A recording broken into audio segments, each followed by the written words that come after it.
By bigger powers and with little land, the Phoenicians of Carthage turned to the sea.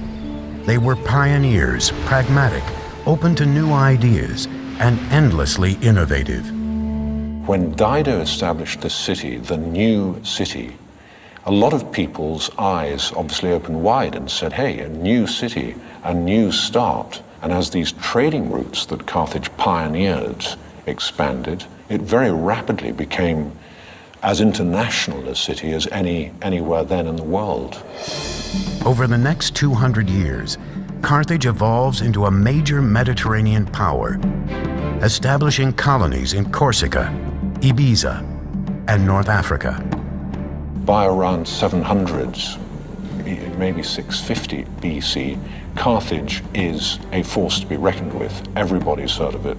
Nobody messes with it. It's a very important city. Through expansive trade networks, by the 7th century BC, Carthage's new territories were generating a massive treasure chest, and its population reached 300,000, making it one of the biggest cities in the world. To some extent, you could compare it to a Manhattan. This is a huge population living in a relatively small area. So this is an important commercial and cultural hub, not only for North Africa, but also for the entire Western Mediterranean world. Before the Carthaginians, grand engineering feats had been launched in the name of the gods. Carthage's focus was closer to home. Like America 2,500 years later, the wealth of Carthage drew legions of people looking to make their fortune. Soon the city's architects and engineers had to find a way to house them all, a challenge that would lead to the most remarkable urban building boom in antiquity. There was something very important to the Carthaginian spirit, to its psyche, about staying within the walls of Carthage. So the pressure to design buildings that would accommodate people who wanted to live within the city was very strong. The Carthaginians would be the first on a massive level to turn the city's sky into private property by building apartments. These were as high as 6 stories, very densely populated. Why? Because people wanted to come to Carthage. It was a successful, happening place. If you wanted to get on in life, you wanted to come to Carthage. To build a city for the ages, first they would need materials with which to build it. The answer was located at El Hawariya on Tunis Bay. There in these remote quarries was a seemingly endless supply of limestone that was both easy to work with and quick to put up. Limestone is the perfect choice for building, and there were limestone depositions geologically in that area, in that basin, very close at hand. Archaeologists speculate that, like the Egyptians before them, the Carthaginians cut each block of stone using the simplest of means: water and wood. After they've chiseled a dotted line channel along the face of a rock, they take a wooden wedge, stick it in there, if it's deep enough, and then wet the wood. And what will happen naturally is the wood will expand with the water, and then it'll naturally crack the stone. The increased pressure from the expanding wood caused the stone to crack in almost perfect lines. From there, workers separated each block using crowbars and other tools. Once the massive blocks of stone were quarried and transported to the city, the Carthaginians used pier and panel style construction to quickly transform Carthage into a dynamic capital. It's very clear that by using stone in the first place, they weren't ready to pick up and go elsewhere. They were looking down the long term. For each metropolis to survive, it needs a constant source of running water. Carthage was no different, so the ancient city engineers turned to cisterns, like this. Each cistern was made of a double layer of eggshell, ash, and clay, made the cistern absolutely watertight. Every home enjoyed access to a cistern through a series of pipes and channels. Carthaginians had fully equipped bathrooms with tubs and sinks and even showers years before ancient Rome. We have clear evidence way before the foundation of Carthage of domestic plumbing. But it is Carthage by 600 BC or thereabouts, and certainly Carthaginian town of Kerkuane by 450 BC, that we have the first evidence of a unified system of water usage and, critically, sewage. Any fool can put in a bathroom, but the question is what to do with the waste water. And at Kerkuane you see very clearly a unified single system that has piped water to the rooms that need it, the kitchen and the bathroom, but then piping the wastewater out to a common sewage system. This was evolutionary, yes, but it is also typically Carthaginian because it's also revolutionary. By the 6th century BC, Carthage was growing into a true city-state, brimming with magnificent temples, glittering palaces, and high-rise houses. But as Carthage's flame burned brighter, the flame of their Phoenician cousins was burning out.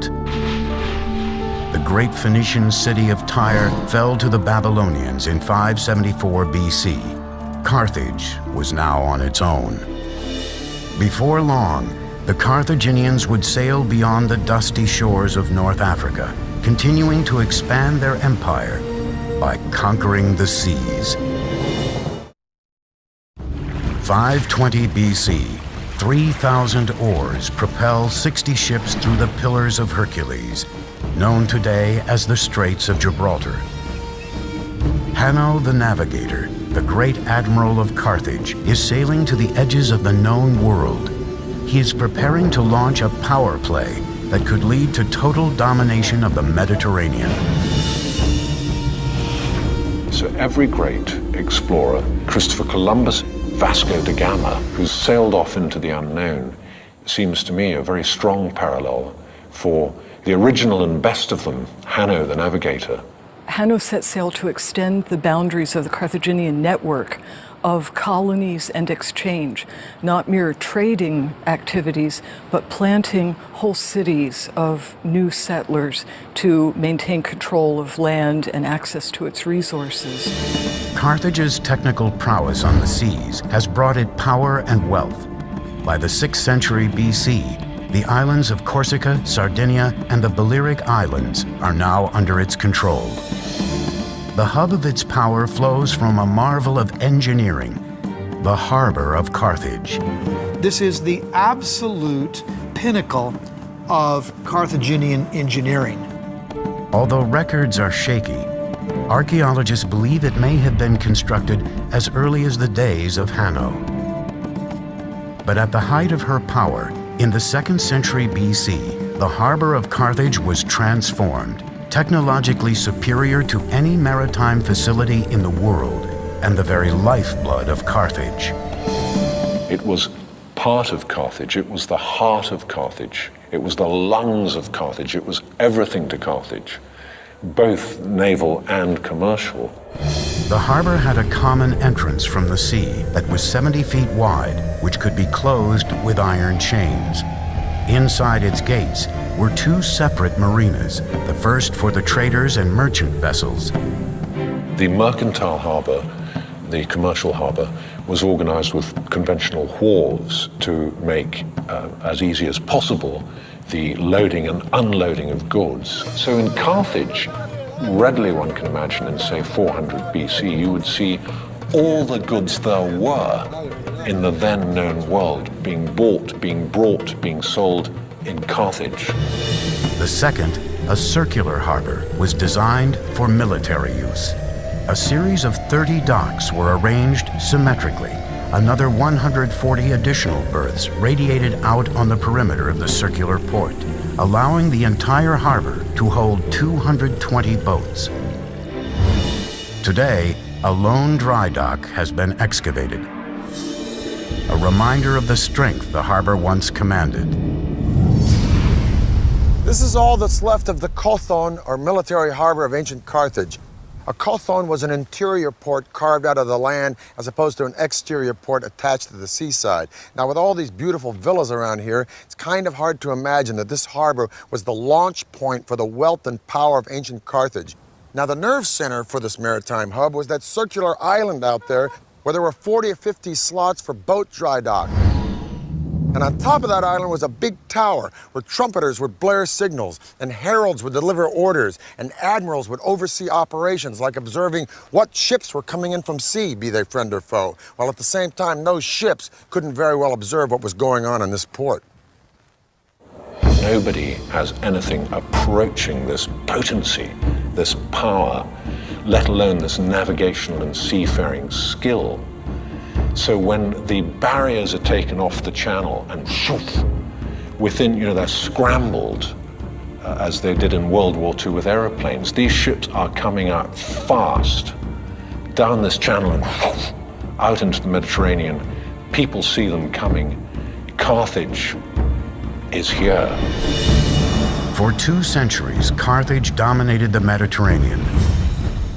But a rival across the sea to the north was steadily evolving into a military machine of unparalleled potency. Rome. These 2 superpowers would soon find themselves in conflict over the jewel of the Mediterranean, Sicily. Carthage was built to trade, and Sicily was critical to that trading. Why? Because it's right bang slap in the middle of the most important shipping lane in the world. Whoever controls Sicily controls these vital trade routes. The Romans saw the enormous riches that Carthage could command, and it started to just elbow into them. And the Carthaginians nudge back and say, hang on, we were there first. Please, as it were, get your tanks off my lawn. Both Rome and Carthage now had settlements on Sicily. This tension would trigger a series of wars that would rock the ancient world. The Romans saw Carthage as a spear pointed at the very heart of Rome and at their own burgeoning trade empire. So, of course, they felt they had to eliminate it. They would come to be known as the Punic Wars, named after the Roman word for the Phoenicians. The outcome would change the course of world history, and Carthage would be led by one of the greatest military geniuses of all time. At the beginning of the 3rd century BC, the Republic of Rome is called down into southern Italy by a Greek town to help that town against pirates. Now, it's not long after that 2 Sicilian cities get at it. One of them, Messina, originally asked Carthage for help, but then they go, nah, let's ask Rome, because they're closer, probably a better deal. Syracuse fights Messina and Rome 1 battle, quits, gives up, turns himself over to Rome, and Rome, in the span of decades, has all of southern Italy and eastern Sicily. This really POs Carthage, and thus begins the First Punic War. And the outcome of this war will not only decide who owns Sicily, but who's going to be ruler of the entire southern Mediterranean Sea. 264 BC, Rome and Carthage begin the First Punic War. 17 years later, the 2 sides are still deadlocked in a bloody slugfest. The stalemate appears to be broken only when a fierce and charismatic military commander named Hamilcar Barca takes control of the Carthaginian forces. Hamilcar was the first great general of the Carthaginian Empire. He's the man with charisma. He's the man who knows how to get the job done, how to save their coals from the fire. Between 247 and 242 BC, this fiery military tactician, Hamilcar Barca, sweeps into Sicily. He's dynamic, he's powerful, and he's absolutely ruthless. But what gives Hamilcar his real confidence is that at his back he has a new sleek form of warship called the quinquereme, quin meaning 5 banks of rowers. The quinquereme isn't really developed by the Carthaginians, it's developed by the Greeks. But what the Carthaginians do is make this sea-going battering ram huge. In that period of the Punic Wars, wow, they were the feat of shipbuilding and engineering. Quinquereme apparently had 5 banks of oars. Now, there's been some debate exactly how that worked, but it is believed that there were 3 levels with 5 guys, 2 on the top 2 levels each with an oar, and then one guy at the bottom. Whatever the case, it was a bigger, larger version of the trireme. However, even though it's a bigger version, the tactics involved in naval warfare are exactly the same. The main purpose of these ships is to ram the enemy's ship. That's what they were engineered for. Outfitted with a bronze-covered ram, they were designed for speed and maneuverability. These were very, very, very quick. Trying to catch a Carthaginian warship was trying to hit Muhammad Ali in his prime as a boxer. A standard quinquereme was roughly 120 feet long, 9 to 16 feet wide, and could hold up to 420 sailors. Fully manned and loaded, a quinquereme weighed more than 100 tons. On open water, these mega ships were killing machines. And this thing is just coming straight at you at a speed you've never dreamt of as possible. And bang! The whole of your boat shakes, your ship shakes, and you start to sink. Compare that with the trireme, where often the model was probably much more to engage with the enemy ship and have land fight at sea. The Carthaginians didn't mess about like that. They wanted to get in, they hit you once and you drown and they're gone. To hit the next one, deadly. Now, the genius of the Carthaginians was in figuring out how to mass produce these ships. They took sort of prefabricated parts and put them all together on an assembly line. So to an enemy, no sooner would a quinquereme be sunk than another one would appear on the horizon. And this was a distinct disadvantage for the Roman Navy until they came upon a wrecked quinquereme, and they sort of reverse engineered it. They deconstructed it, figured out how it was put together, put it back together, and made it their own. They captured a grounded Carthaginian quinquereme and made dozens of copies of these. In fact, the copies weren't as well made and were made out of green wood, and after one season they fell to pieces. But never mind, that's all the time the Romans needed to turn the tide. The Roman and Carthaginian fleets would now square off with the ancient world's equivalent of weapons of mass destruction to see who truly owned the seas. March 10th, 241 BC, the fleets met at the Agates Islands off the western coast of Sicily for one of the greatest sea battles of all time.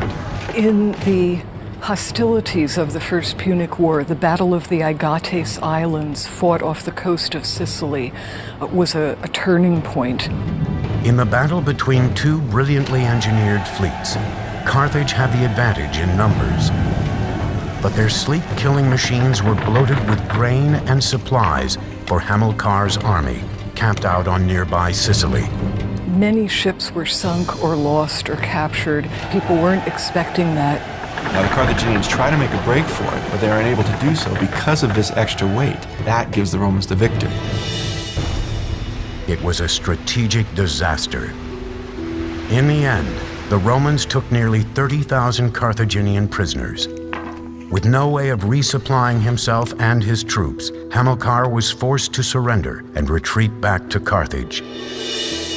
It was clear the pendulum of power in the Mediterranean was now swinging ominously toward Rome. In victory, Rome gained not only Sicily, but also Carthage's holdings on Corsica, Sardinia, and the islands between Sicily and Africa. Hoping to cripple Carthage, Rome forced it to pay a large tribute. But Carthage was not ready to give up yet. It turned westward to Spain to generate new wealth. And the Carthaginians send Hamilcar Barca to Spain, so his goal in 237 is to conquer as much of Spain as possible. It took 9 hard-fought years for Hamilcar to conquer the native tribes there. When he finally did, all of the land south of the Ebro River becomes part of the Carthaginian Empire. But Hamilcar paid for that conquest with his life. In 228 BC, he was killed in battle with a rebelling native tribe. Hamilcar's death in Spain was a great blow to Carthage, but it was by no means the end of Carthage. In fact, it opened the way for a whole new initiative. Legend has it that Hamilcar's 9-year-old son begged to watch his father lead Carthage into battle with Spain, and the father agreed on one condition, that the son would promise eternal hatred of Rome and commitment to that republic's defeat. And it was thus the son, named Hannibal, became the instrument of his father's revenge. And this was the first step on a path that would transform Hannibal into the most devastating foe that the Republic of Rome would ever face. 211 BC. A specter is haunting the Republic of Rome. Outside her walls, with an army poised to strike, is the man Romans fear and loathe above all, Hannibal, the great general of Carthage. Brilliant, brutal, sophisticated, he is Rome's worst nightmare. As if by magic, Hannibal has penetrated Rome's defenses. But the magic is actually Hannibal's strategic genius, and the use he makes of one of the world's greatest engineering corps. There's no doubt in my mind that Hannibal wasn't one of the greatest generals in history. I think demonstrably he is the greatest general in history. Hannibal's genius is born of a near religious zeal to destroy Rome, handed down to him by his father. In 221 BC, he was given the tools to do it. At the age of 26, he took command of the Carthaginian army. Hannibal was certainly Hamilcar's son. He was a crafty politician, a brilliant strategist and military man, but his real genius was in knowing when to use all of the great engineering developments that Carthage had at its disposal. As a commander of ironclad courage, he would launch one of the most stunning campaigns of aggression the world had ever seen. Rome had gained control of the Mediterranean, meaning Hannibal could not reach his enemy by sea. Driven to fulfill the vow he had made to his father to destroy Rome, Hannibal set out to do the impossible. He'd march over land, across the Alps, to the heart of the Roman Empire. Now, Hannibal knows he's greatly outnumbered. He knows he has a relatively small army in comparison to the Romans, but he does come up with a strategy which he believes will bring him victory. And what he has to do is take his army to Italy itself and attack the Romans on their home field. Hannibal set off in 218 BC with an army of 90,000 men, 12,000 horses, and 37 elephants acquired from African neighbors to the south. Elephants have been used in battle for centuries before this. They could be the turning point in a battle because the cavalry of the enemy could not withstand elephants. Therefore, Hannibal believes it's worth it to try to get these elephants to Italy. By October, they'd traveled more than 600 miles and came face to face with their first major obstacle, the raging Rhone River in France. Even at its narrowest, shallowest time of the year, the Rhone River is still going to be somewhere between 100 to 150 to 200 meters wide. It's going to be daunting to all of Hannibal's field engineers. On the other side, a large number of Gauls were waiting to do battle. But the wall of water was a potentially deadly obstacle that had to be vanquished first. Hannibal's builders would have to conquer Mother Nature. Not only are the engineering feats daunting, but you also have crowds of insubordinate and hostile tribes waiting on the other side of the river. The solution would be one of Carthage's most spectacular feats of engineering. A series of giant rafts large enough to shuttle animals and supplies across the river in record time. These rafts were about 200 feet long and 50 feet wide. Now that means that you can't just use one single tree trunk. You have to also put multiple trees together and then lash those together too. This requires more than a Boy Scout knowledge of knots. With speed and efficiency, Hannibal's soldiers harvested massive conifers from the surrounding forests and connected the trees together with rope. One thing his engineers had to account for was the psyche of the elephants. So once the logs were bound together, the barges were piled high with a layer of sticks and a layer of earth, so that the elephants would think they were on solid ground. When all was ready, Hannibal gave the signal to release the barges. The Gauls, startled by his boldness, were mystified when they saw the Carthaginian general leading his troops, cavalry, and elephants en masse across the turbulent Rhone. When he arrived at the river's opposite bank, the Gauls broke in panic and fled without striking a blow. The entire operation took a little more than 9 days. I think the crossing of the Rhone in such a short space of time using rudimentary equipment is one of the great achievements of military history. And people slightly forget the small engineering miracles that made all this possible. Hannibal and his army continued on and made their way to the foot of the Alps. With winter looming, the troops were starving and exhausted.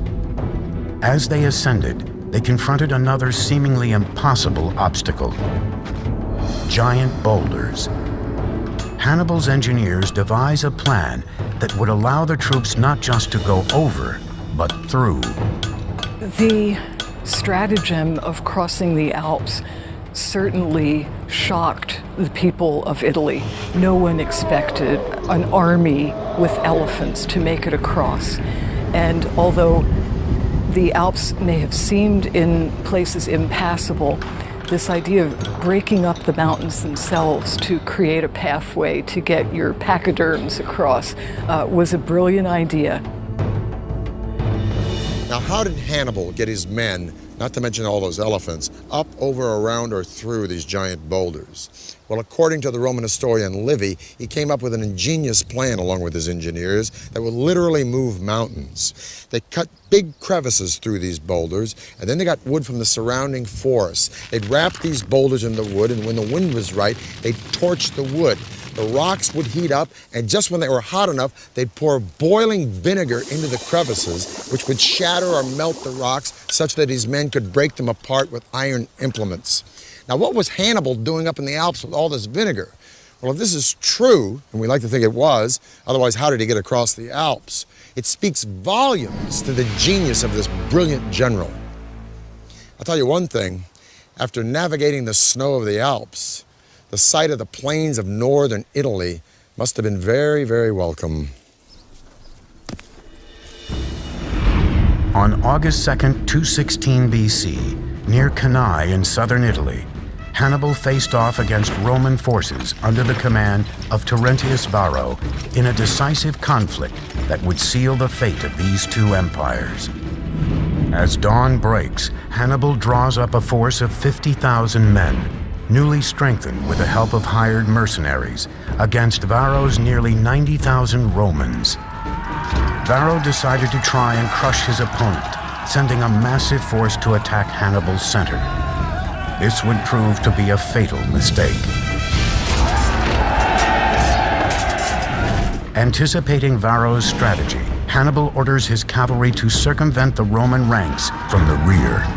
Hannibal had certainly done his homework in studying the psychology of his opponents, and he was able to trick them into his center, and then his forces could engulf them.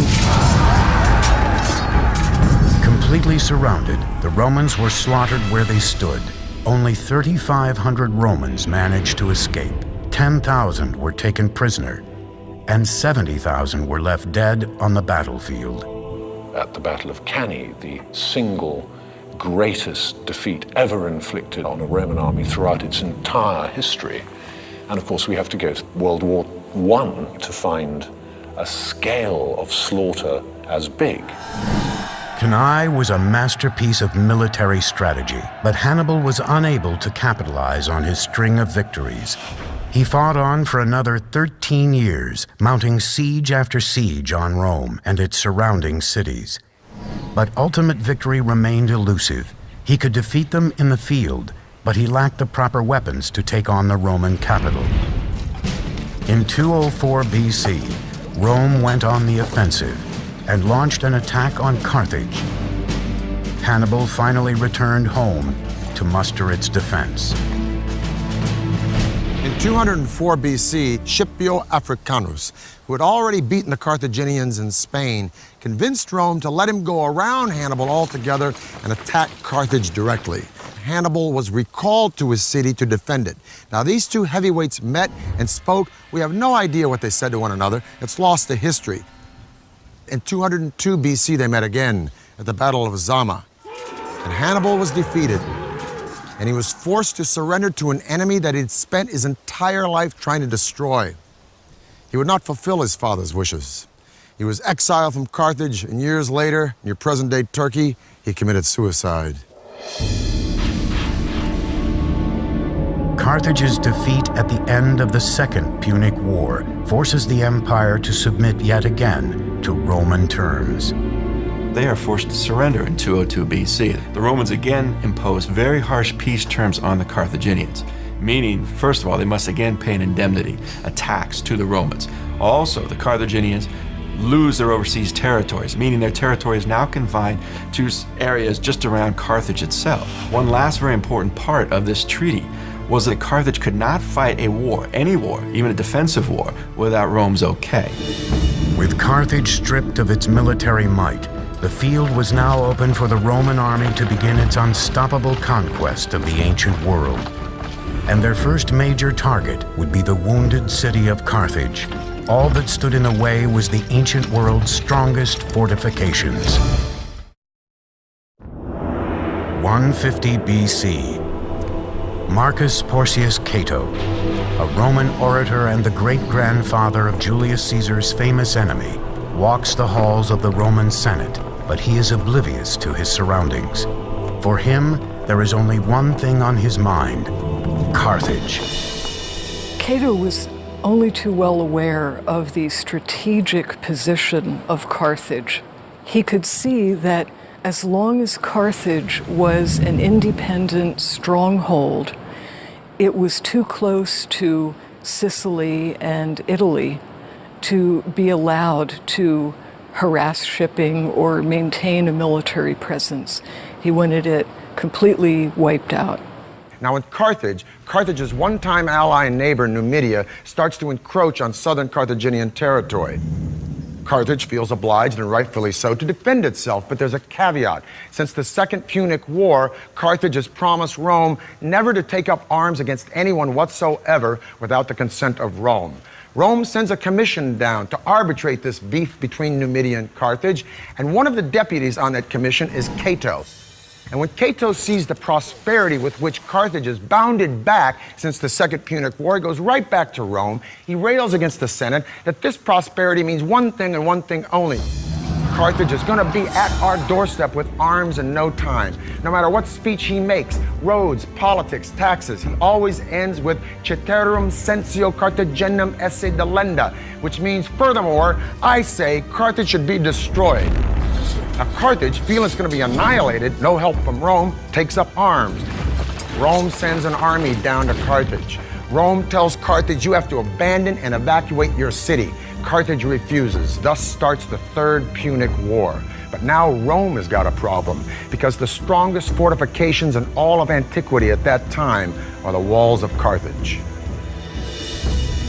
Today, time has reduced the fortress to its foundations, but in 149 BC, these protective walls were the city's last hope.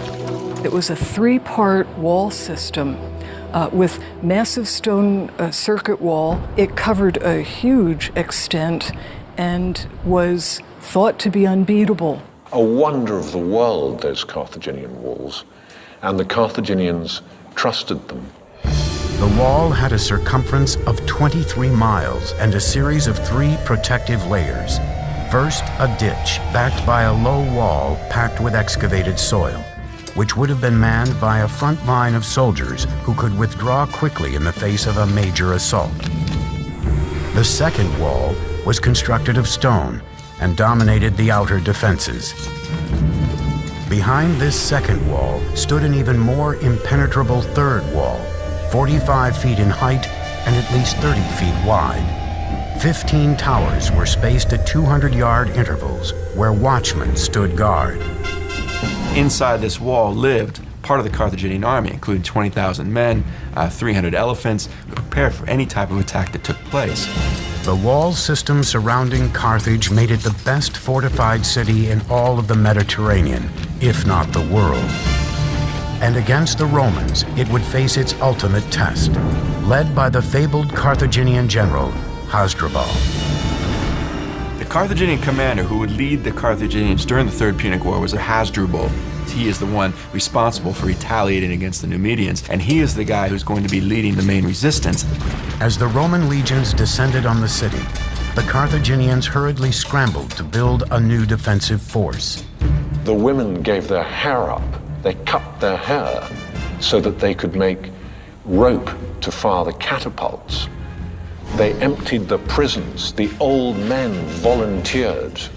People who hadn't been blacksmiths for 20 years said, "I'll try again," and they rearmed themselves in an explosion of intent and determination that we really have to go to the siege by the Germans of Stalingrad to see again. In 2 months of frenzied work, they produced 6,000 shields, 18,000 swords, 30,000 spears, 120 ships, and 60,000 catapult missiles. Despite the arsenal Carthage had assembled, Rome had sent an overwhelming force. The city was alone, facing its own destruction. There was no area left alone without Rome or Roman allies, with none of the colonies in a position to stand up to Rome. Carthage was left on her own.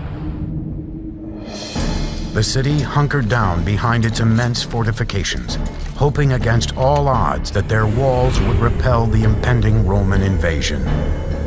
Carthage held off the Roman attack for 3 years, and even in the last days after the Romans broke through the walls, it took 7 days before they could get to the top of the citadel, of moving through town like a juggernaut. The Roman siege squeezed the life out of the city from the outside, and eventually, although the immense land wall was never breached, the Romans managed to scale those at sea. Inside the city, the fighting continued street by street. Few Carthaginian snipers were left, but they were so fierce that the Roman commander Scipio Aemilianus ordered the city to be set on fire and leveled. Thousands of Carthaginians were burned alive in the blaze. It was a firestorm. It must have been hellish for the residents, people fleeing.